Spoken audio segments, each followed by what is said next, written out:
Friends, आप सभी को मेरा नमस्कार। भाई, कैसे हैं आप सभी। हिंदी की क्लास 15 लेकर के आए हैं आपके लिए, और 15 के अंतर्गत चल रहा है तत्पुरुष, द्वंद्व तथा बहुव्रीहि समास के भेद विस्तार सहित की बात आ रही है। हिंदी में हमारे समास चल रहे थे, इससे पहले समास की वीडियो बनी थी, समास में तत्पुरुष समास की बात आई थी। आज की वीडियो में क्या है कि देखिए, तत्पुरुष, द्वंद्व और बहुव्रीहि, इन तीन समास के क्या है, भेद का विस्तार सहित वर्णन किया जाएगा कि समास में जो मुख्य भेद हैं या हमें समास की पहचान कैसे करनी है। आई होप कि आपको समास समझ में आ गए होंगे, जैसे पहले की वीडियो अगर जिसने देखी होगी। ठीक है, तो डायरेक्ट क्लास स्टार्ट करते हैं। देखिए, तत्पुरुष समास के दो भेद, ये कल हो चुका था। हमने बात की थी कर्मधारय समास की और द्विगु समास की। कर्मधारय में विशेषण और विशेष्य का खास ध्यान दिया जाता है, ठीक है। और द्विगु समास में जो पूर्व पद होगा वो संख्यावाची होगा, ये हमने बात की थी। अब हम आगे क्या देखते हैं। देखिए, कर्मधारय समास का थोड़ा सा विस्तार जान लेते हैं। ये हालांकि कल बता दिया गया था, लेकिन हम फिर रिपीट करके आपको बता रहे हैं नए तरीके से कि कर्मधारय समास का विस्तार। सबसे पहली बात कि कर्मधारय विशेषण और विशेष्य कर्मधारय इसके अंतर्गत आता है। विशेषण और विशेष्य कर्मधारय का मतलब क्या हुआ। देखिए, कर्मधारय का मतलब जो कर्म को धारण करे, यानी कि विशेष्य विशेषण वाली स्थिति इसमें आएगी। तो समस्त पद हमारे पास है पीतांबर। पीतांबर से आप सीधा सीधा अर्थ लगा सकते हैं, पीत पीला और अंबर का अर्थ होगा यहाँ पे वस्त्र। तो क्या हो जाएगा, पीला वस्त्र, सीधी सी बात। विशेषण अगर हम हिंदी में इसका अर्थ निकालें तो पीला वस्त्र, ये हिंदी में अर्थ हो गया। रक्त कमल, रक्त कैसा होता है, लाल होता है। तो कमल की क्या विशेषता बताई जा रही है, लाल कमल। वीर पुरुष, वीर और पुरुष। अगला है दीर्घ रज्जु। दीर्घ का मतलब यहाँ पे लंबी और रज्जु का मतलब हुआ यहाँ पर रस्सी, लंबी रस्सी। तो जैसा ही हमने कहा कर्मधारय समास का विस्तार, विशेषण, पहले विशेषण और जो उत्तर पद होगा वो विशेष्य होगा। विशेष्य में हमने बात की थी कि जिसकी विशेषता बताई जाती है। यहाँ पर वस्त्र की विशेषता बताई जा रही है, तो ये विशेष्य है। और जो इसकी विशेषता बता रहा है कि वस्त्र कैसा है, तो वस्त्र पीला है, पीला वस्त्र। ये विशेषण और विशेष्य कर्मधारय के अंतर्गत आते हैं, जहां पर विशेषण से आप हिंदी में आराम से अर्थ निकाल सकते हैं। जैसे रक्त कमल में यदि देखा जाए तो रक्त कमल में कमल कैसा है, लाल है, कमल की विशेषता बताई गई, विशेष्य की विशेषता बताई गई। पुरुष, पुरुष कैसा है, वीर है। रस्सी कैसी है, लंबी है। मतलब जो पूर्व पद है वो क्या है, वो विशेषण है, और जो उत्तर पद है, बाद वाला पद, वो विशेष्य है। ये कर्मधारय के अंतर्गत बात आई। सारे ही भेद जितने भी है वो कर्मधारय समास के अंतर्गत आते हैं। अगला देखते हैं। अब दूसरा आता है उपमानोत्तर पद कर्मधारय, यानी कि उपमेय और उपमान। इसमें पहले उपमेय जिसकी उपमा की जाए और जिससे उपमा की जाए, जिसकी और जिससे, ये बात इसमें आ जाती है। मतलब कि उपमेय की उपमा की जा रही है और उपमान से की जा रही है। जैसे विशेषण और विशेष्य जाना था, वैसे ये विशेष्य वाली स्थिति आ जाएगी, उपमान जो है वो विशेषण के अंतर्गत आता है। तो यहां बात आ रही है उपमानोत्तर पद। जो पद होगा, उत्तर पद जो होगा वो क्या होगा, उपमान होगा। तो उपमानोत्तर पद कर्मधारय समास। इसके अंतर्गत देखिए, जैसे बताया गया पुष्प व्याघ्र, तो जो उत्तर पद है वो उपमान होगा, जिससे तुलना की जा रही है। पुरुष सिंह, देखिए पुरुष व्याघ्र, तो व्याघ्र के समान पुरुष। अब यहाँ पर क्या है, उपमेय पहले आ गया, जिसकी विशेषता बताई जा रही है, और जो विशेषता बताई जा रही है वो बाद में आ गया। तो उपमान, जो विशेषता बताई जा रही है, उपमानोत्तर पद, जो उपमान का पद है वो उत्तर में आया, बाद में आया, वो कर्मधारय। तो पुरुष व्याघ्र, व्याघ्र के समान क्या हो जाएगा, पुरुष है। पुरुष सिंह, पुरुष सिंह का मतलब क्या हुआ, सिंह के समान पुरुष। इससे उपमा की जा रही है इस शब्द से, सिंह के समान पुरुष, मतलब विशेष्य पहले और विशेषण बाद में, या फिर हम कहते हैं उपमेय पहले उपमान बाद में लिखा हुआ है। कमल, और मुख, तो ये लिखा है मुख कमल, तो कमल के समान मुख। पुरुष नाग, नाग के समान पुरुष। यहाँ पर इसका हिंदी में अर्थ बताया गया कि कैसे शो करेंगे, तो के समान, के समान, के समान सब में आ रहा है लगभग। ठीक है, तो ये कर्मधारय समास की पहचान होती है कि कभी कभी क्या होता है कि उपमान जो होता है वो उत्तर पद के रूप में आता है। यहाँ पर देखिए जिस जो विशेषता बताई जा रही है, ठीक है, उपमान जो है वो सब में बाद में आया है। पुरुष है तो वो व्याघ्र के समान है, पुरुष है तो वो सिंह के समान है, मुख है तो वो कमल के समान है, और पुरुष है तो वो नाग के समान है। तो ये उपमान और उत्तर पद कर्मधारय समास के अंतर्गत आता है सब कर्मधारय समास के ही भेद, लेकिन कभी कभी हमसे ना डीपली पूछ लिया जाता है, तो थोड़ा सा ध्यान रखें। अगला ही कर्मधारय में देखिए अवधारणा पूर्व पद, जो पूर्व पद होगा वो अवधारणा लिए हुए होगा। अवधारणा, अवधारणा में क्या होता है, ही का प्रयोग होता है, ही, बस यही ऐसा है। तो अवधारणा क्या की जा रही है, पूर्व पद में अवधारणा कैसे की जा रही है, देखिए विद्या धन लिखा हुआ है, तो विद्या ही धन है। पूर्व पद में ही हमें अवधारणा मिल जाती है कि क्या अवधारणा रही है, विद्या धन, विद्या ही धन है। गुरुदेव, गुरु ही देव है। तपोधन, तप ही धन है। ये देखिए ही वाली मेंशन, ये विग्रह हो रहा है, समास विग्रह, तो ये अवधारणा पूर्व पद कर्मधारय समास के अंतर्गत आता है। विग्रह इसका ऐसा होगा, यानी कि आपको अवधारणा देनी पड़ेगी। अब ये तो नहीं कह सकते कि विद्या के समान धन या विद्या है जो धन, ऐसा तो नहीं हो सकता ना, विद्या धन, तो विद्या ही धन है। गुरुदेव, गुरु ही देव है, और तपोधन, तप ही धन है। तो ये स्थिति आएगी अवधारणा पूर्व पद कर्मधारय समास के अंतर्गत। ये थे कर्मधारय समास के भेद। अब हम जो अगला समास पढ़ेंगे वो है द्वंद्व समास। द्वंद्व का मतलब होता है जोड़ा, या हम कहते हैं युग्म, या हम कहते हैं साथ साथ। हमने पहले भी कहा था द्वंद्व ये आपस में एक दूसरे के प्रतिद्वंदी हो सकते हैं। हम किसी एक को वरीयता इसमें नहीं दे सकते, इसमें दोनों ही पद प्रधान होते हैं, द्वंद्व रहते हैं, ये जोड़ा, युग्म वाली स्थिति। तो द्वंद्व का अर्थ है जोड़ा या युग्म। द्वंद्व समास की बात आ रही है, इसका विग्रह करने पर और, अथवा, या लगता है। दोनों शब्दों की प्रधानता एक समान होती है। आप एक को अच्छा बता दे दूसरे को बुरा बता दे, नहीं, घाटे में आप ही जाएंगे। वो कैसे जाएंगे, एग्जाम्पल से देखिए।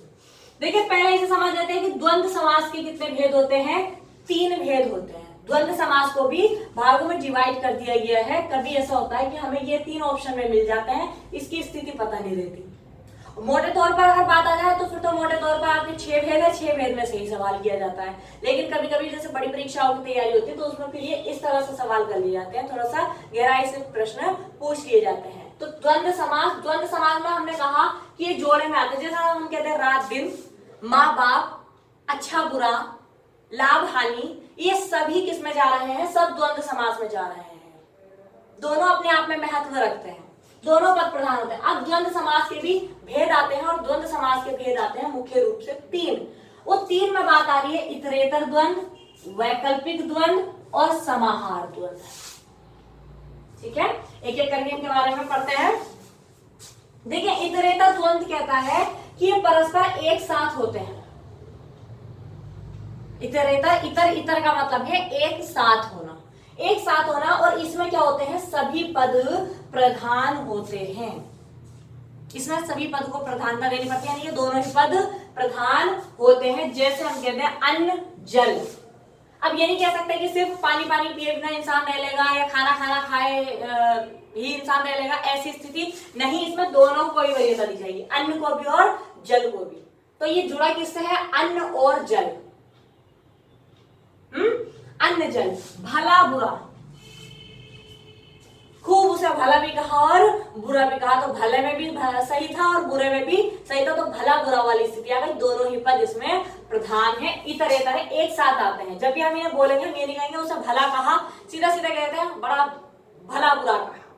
ठीक है, अन्न जल की आवश्यकता तो पड़ती है। मतलब ये ऐसे होते हैं, इतर का मतलब हुआ कि ये जब भी प्रयोग में लाए जाते हैं तो एक साथ बोले जाते हैं, मतलब कि दोनों ही पद प्रधान होते हैं। राधा कृष्ण, कभी आप कृष्ण को अलग से नहीं देखेंगे, राधा अलग से नहीं होंगी, जब भी इनका नाम जुड़ेगा तो ये एक साथ आते हैं, राधा कृष्ण की स्थिति एक साथ रहती है। तो ये स्थिति आती है इतरेतर द्वंद्व, यानी कि इतर इतर का मतलब परस्पर एक साथ। राधा का अपना महत्व है, कृष्ण का अपना महत्व है, लेकिन जब दोनों बोलेंगे एक साथ तो राधा कृष्ण एक साथ आ जाएंगे, इतरेतर द्वंद्व के अंतर्गत आ गए हैं। अगला देखें वैकल्पिक द्वंद्व। वैकल्पिक में क्या होता है, विकल्प से जुड़ा है। जो वैकल्पिक बना है वो बना है विकल्प से, हमारे पास विकल्प रहता है। वैकल्पिक किससे बना है, विकल्प से बना है। विकल्प में हमारे पास क्या होते हैं, जो कहते हैं ना ऑप्शनली जो होता है, ऑप्शन चुन सकते हैं हम। वैकल्पिक द्वंद्व कहते हैं ऐसे समास या अथवा के लोप से बनते हैं तथा इसमें दो विरोधी शब्दों का प्रयोग होता है, दो विरोधी शब्दों का। वहां दोनों का एक साथ हो रहा है, लेकिन ये विरोध वाली स्थिति आ जाती है, या की कंडीशन बन जाती है कि या तो ऐसे है या फिर वैसे है। अब कैसे है आप देख लीजिए। देखिए जीवन या मरण, जरूरी तो दोनों ही है, लेकिन चुन लीजिए। कहते हैं ना भाई जीना है या मरना है, वो तो अब तुम्हें जानना है कि तुम्हें क्या करना है, ऐसे बात आ जाती है ना। तो यहाँ पर वही बात आ रही, जीवन या मरण।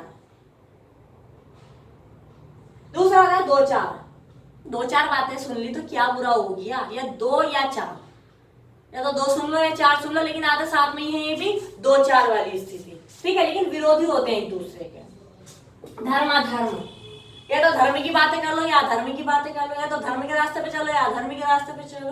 मतलब चुनने वाली कंडीशन आ गई कि या तो धर्म चुनो या अधर्म वाली स्थिति देखो, तो या वाली कंडीशन आ गई, या अथवा कह सकते हैं, धर्म अथवा अधर्म, ठीक। दो अथवा चार, ये वैकल्पिक होता है, विकल्प चुनने वाले होते हैं भाई।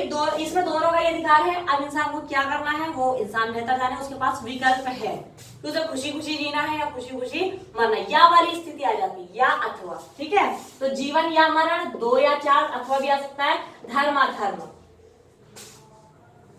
अगला देखें समाहार द्वंद्व। समाहार द्वंद्व में कहते हैं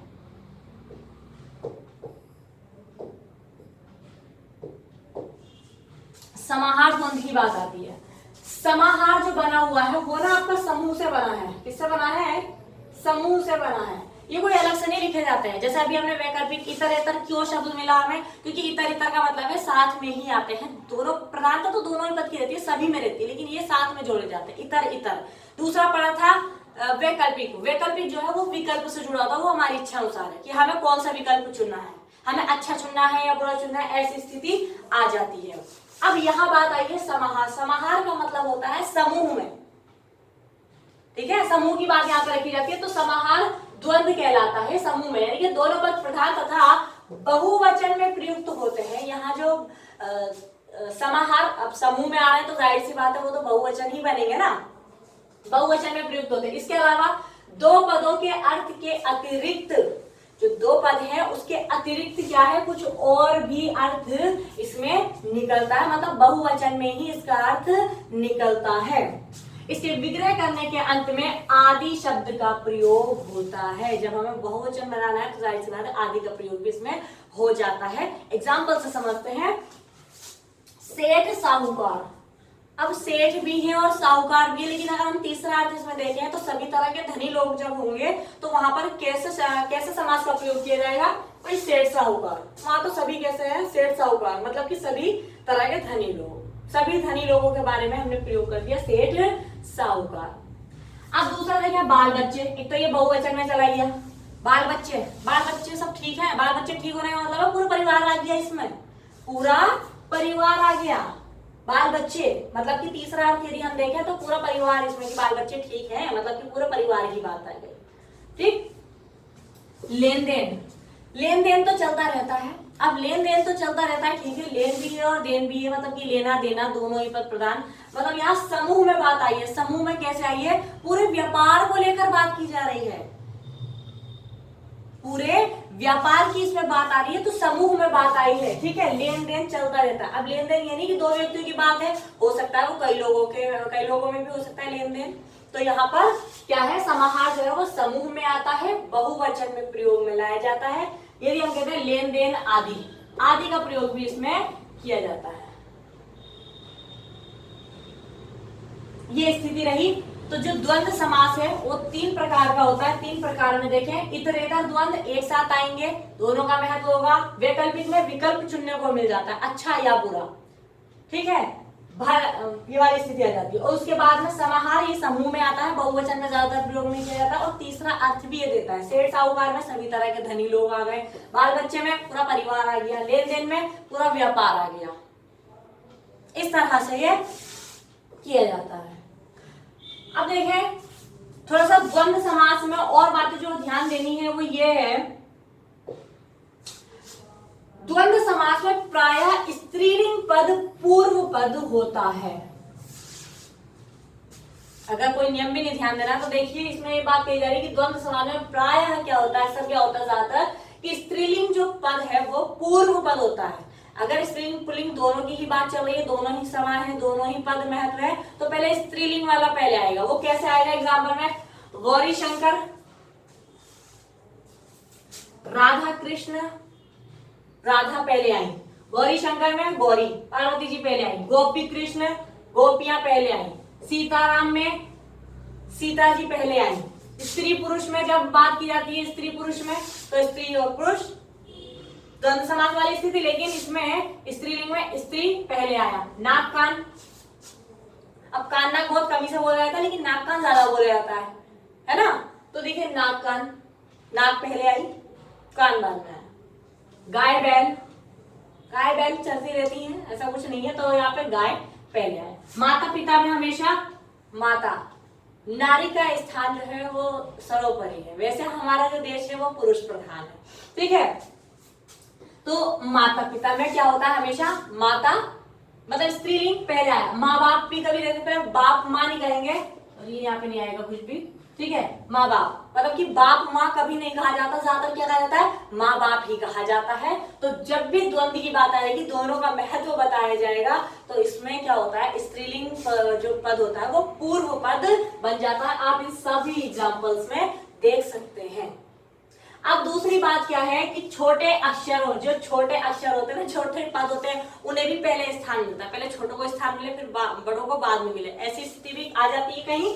वो द्वंद्व समास में देखने को मिलती है कि छोटे अक्षरों वाला पद भी क्या होता है, पहले ही रहता है।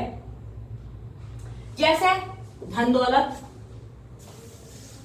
धन दौलत, तो दौलत तो बड़ा शब्द हो गया, धन, धन छोटा हो गया, तो ये पहले आ गया। आय व्यय, व्यय में भी 3 व्यंजन जुड़ रहा है, आय में 2 ही है, तो आय पहले आ गया। सेठ साहूकार, देखिए साहूकार कितना बड़ा है, सेठ इसमें पहले आ गया। तो ये स्थिति कि छोटे अक्षरों वाला जो पद होता है वो भी क्या होता है, पहले आता है। धन दौलत में धन पहले आया, आय व्यय में आय पहले आई, ठीक है। सेठ साहूकार में सेठ पहले आया। इसके अलावा जो स्त्रीलिंग पुल्लिंग में यदि बात आ जाए तो उसमें स्त्रीलिंग पद जो होता है वो पूर्व पद बनकर सामने आता है। ये थी द्वंद्व समास की पहचान। अब अगला जो हमें देखने को मिलता है वो मिलता है बहुव्रीहि समास। बहुव्रीहि का सीधा सीधा एक बात में यदि बात खत्म करें तो इसका अर्थ होता है विशेष, रूढ़ भी कह सकते हैं, तो योग रूढ़ कहेंगे। योग में आकर के रूढ़ बनता है, योग में होगा लेकिन रूढ़ रहेगा। रूढ़ का मतलब वही प्रचलित, इतिहास प्रचलित भी कह सकते हैं, इतिहास प्रसिद्ध भी कह सकते हैं। ये लीजिए इसके कई अर्थ हो गए, इतिहास प्रसिद्ध, जैसे आपको ठीक लगे आप उससे ध्यान रखें। बहुव्रीहि, बहुव्रीहि का सीधा सीधा या तो विशेष होगा या फिर अगर कोई योग रूढ़ है, योग रूढ़ का मतलब है 2 शब्दों से मिलकर बना, योग से मिलकर बना, लेकिन रूढ़ है, रूढ़ का मतलब है प्रचलित है, पारंपरिक है, पहले से ही पता है, इतिहास प्रसिद्ध भी हो सकता है। तो वो सब किस में जाएगा, बहुव्रीहि समास के अंतर्गत जाएगा, ठीक है। अब जैसे 2 बातें हम देख लें कि एक तो हो गई पाठशाला और एक हो गया पीताम्बर।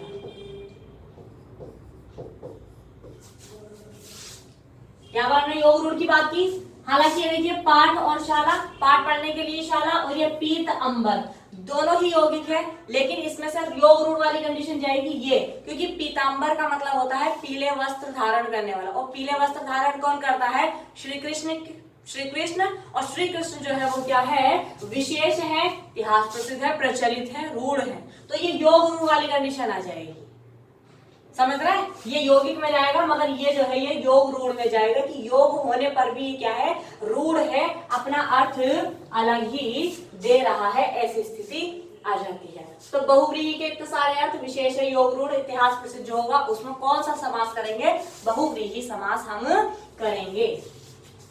समास युक्त शब्द के किसी तीसरे शब्द का विशेषण बन जाने पर, एक समास युक्त शब्द आया ना, तो हमने कहा था ना कि बहुव्रीहि समास में दोनों ही पद प्रधान नहीं होते हैं, यौगिक होंगे लेकिन दोनों ही पद प्रधान नहीं होंगे, लेकिन जो तीसरा अर्थ देंगे मिलकर विशेषण बना देते हैं, वो विशेषण बन जाने पर कौन सा समास की उत्पत्ति होती है, बहुव्रीहि समास वहां पर बन जाता है। दोनों पद प्रधान नहीं होंगे लेकिन जब वो मिलकर के तीसरा अर्थ देंगे, तीसरा विशेषण बना देंगे, उसकी पहचान अलग हो जाएगी, वहां बहुव्रीहि समास हम बताएंगे। देखिए इसमें कोई पद प्रधान नहीं होता, ठीक है, हमने जान लिया, परंतु अन्य संज्ञा या विशेष की ओर संकेत ये जरूर करता है। इसका विग्रह करने पर वाला, वाली, जो, जिस आदि का प्रयोग होता है, जैसे देखिए एग्जाम्पल समझिए, कुशाग्र बुद्धि, कुशाग्र बुद्धि वाला हर कोई तो नहीं होता, इसी विशेष की तरफ ही बात जा रही है?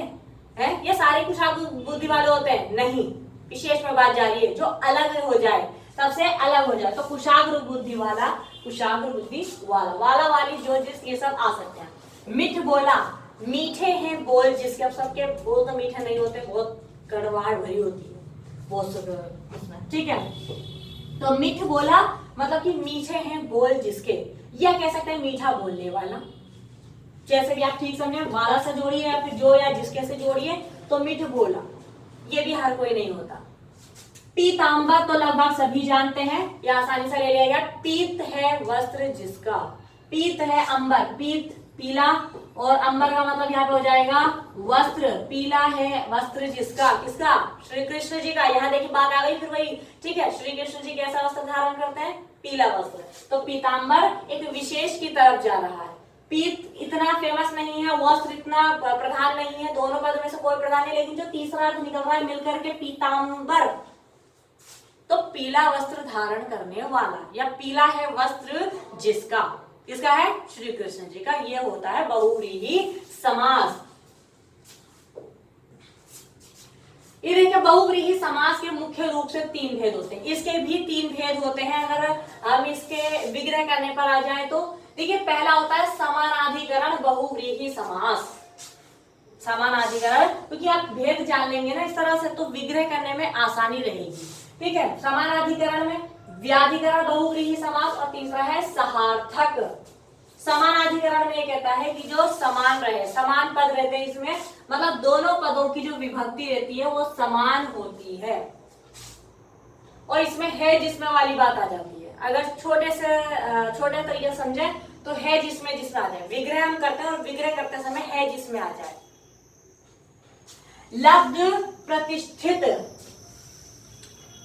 पाली है, लब्ध आ लेना, प्रतिष्ठा, पाली है प्रतिष्ठा जिसने, जिसमें नहीं, जिसने वाली, जिसने भी हो जाता है, जिसमें भी हो जाता है, ठीक है, तो ये स्थिति आ जाएगी। तो पाली है प्रतिष्ठा जिसने, हर कोई प्रतिष्ठा नहीं पा सकता, तो पाली है प्रतिष्ठा जिसने क्या कहलाएगा, लब्ध प्रतिष्ठित, तो है जिसने वाली कंडीशन आ गई, तो यहाँ पर क्या है, बहुव्रीहि समास है। कृत कार्य, कर लिया है कार्य जिसने, तो वो भी अलग ही हो जाता है, सबसे विशेष हो जाता है, अलग है तो जाहिर सी बात है विशेष में जाएगी बात, ठीक है। तो यहाँ पर ये समानाधिकरण की बात आ जाती है, समानाधिकरण बहुव्रीहि समास, सभी बहुव्रीहि समास के अंतर्गत आते हैं, लेकिन कभी कभी क्या होता है स्टूडेंट्स के सामने, विद्यार्थियों के सामने ये कंडीशन आ जाती है, तो वहां थोड़ा सा समझ नहीं पाते, क्या इसका क्या अर्थ होता है, इसका क्या अर्थ होता है, तो अर्थ पता होना चाहिए। व्याधिकरण वो समान के ये विशेष अधिकरण होते हैं जो विशेष बना दे, जो विशेष बना दे, तो समान की स्थिति रखेगा तो समानाधिकरण बहुव्रीहि समास। लेकिन विशेष देखिए व्यधिकरण में क्या हुआ है, वी उपसर्ग जब लग जाता है तो वो विशेष ही बना देता है किसी को भी।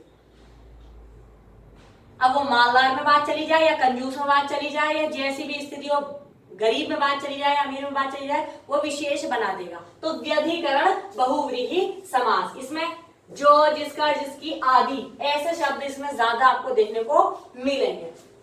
देखिए दोनों पदों में अलग अलग कारक चिन्हों का इसमें प्रयोग होता है। जैसे मक्खी चूस,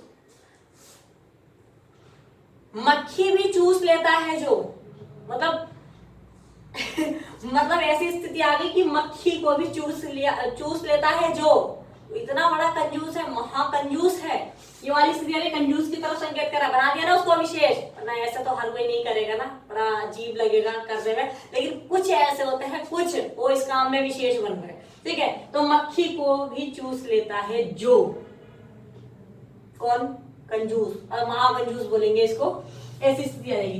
दीर्घ है बाहु जिसकी, लंबी है भुजाएं जिसकी। बाहु का मतलब यहाँ पर भुजाओं से है, तो दीर्घ यानी लंबी है, भुजाएं जिसकी, किसकी है? सबकी तो नहीं होती, यहाँ विष्णु जी की बात चल रही है। विष्णु विशेष है, इतिहास प्रसिद्ध है, योग रूढ़ है। ठीक है, अगला है मोदक प्रिय। देखिए मोदक अलग और प्रिय अलग, लेकिन इन दो के योग से क्या मिलकर के बना है? योग रूढ़ तैयार हुआ है। तो मोदक है प्रिय जिसके, मोदक का मतलब यहाँ पर होता है लड्डू। लड्डू है प्रिय जिसको, लड्डू किसको प्रिय है? गणेश जी को। गणेश जी एक ही हैं, ठीक है, विशेष है, प्रसिद्ध है, सभी जानते हैं। तो मोदक है प्रिय जिसको, जिसका, जिसकी, जिसको, जैसे भी बात आएगी वो सामने। चंद्रमौली, चंद्र है मौली, मौली मतलब माथे वाली, सिर वाली स्थिति आ जाती है। तो चंद्र है मौली पर जिसके, किसके है? जो चंद्र बना हुआ है वो किसके बना हुआ है? सभी जानते हैं शिव जी के बना हुआ है। तो चंद्र है मौली पर जिसके, ना तो यहाँ पर चंद्र को वरीयता दी गई, ना तो चंद्र प्रधान है, ना मौली प्रधान है, लेकिन चंद्र मौली को जब मिला दिया गया तो चंद्र मौली एक विशेष अर्थ देता है, और वो विशेष अर्थ जाता है शिव जी की तरफ। तो यहाँ बहुव्रीहि, मैंने आपको पहले कहा था कि विशेष होगा, योग रूढ़ होगा। ठीक है, तो चंद्र मौली, चंद्र है मौली पर जिसके, किसके है? शिव जी के मौली पर चंद्र है। और समझ लेते हैं, ये तो हुई आसान सी बात। कुछ इस तरीके के शब्द मिल जाएंगे, कुछ इस तरीके के शब्द मिल जाते हैं। अगला देखें, सहार्थक जो साथ के अर्थ में होता है, कुछ हमें क्या होता है साथ लेकर के चलता, तो वो भी विशेष बन जाता है एक तरह से देखा जाए तो सहार्थक का इसका सीधा सीधा अर्थ होता साथ है जो। और आप जानते हैं कि साथ तो अच्छे भी नहीं देते जब बुरा वक्त आता है या जैसी भी स्थिति बनती है। तो यहाँ सहार्थक जो सह अर्थ दे दे, सहार्थ दे दे, सहायता दे दे, साथ है जो कर दे, सीधी सी बात। सात अर्थ के योग में बहुव्रीहि समास होता है। कैसे होता है? सबल, सबल, बल का मतलब यहाँ पे शक्ति। ठीक है, शक्ति के साथ है जो, हर कोई शक्ति के साथ नहीं होता, बहुत से निर्बल भी हो जाते हैं। ठीक है, तो शक्ति के साथ है जो, वो क्या कहलाएगा? सबल। और सबल जो जाएगा वो किस में जाएगा? बहुव्रीहि समास के अंतर्गत जाएगा, सहार्थक बहुव्रीहि समास के अंतर्गत आएगा। सह परिवार, परिवार के साथ है जो, परिवार के साथ है जो, सह परिवार, ये भी विशेष है, बहुव्रीहि समास में जाएगा, जो अलग कर दे। ठीक है, जो अलग कर दे, विशेष बना। फल, सफल, सफल की बात आई है, जो फल के साथ है जो, फल के साथ है जो, वही तो सफल है। जिसको फल मिल गया वही तो सफल है। भाई मेहनत का फल मिलेगा तो वो सफल नहीं हो जाएगा। तो फल के साथ है जो, तो वो कौन होगा? वो सफल होगा। तो ये इस तरह से आपके बहुव्रीहि समास के मुख्य भेद बता दिए गए हैं। यहाँ हमारा समास खत्म होता है, लेकिन इसके साथ जो एक्सरसाइज जुड़ी हुई है, जो हमें प्रश्नोत्तर करने हैं, वो हम अगली वीडियो में लेकर के आएंगे। क्लास को यही समाप्त करते हैं। ठीक है।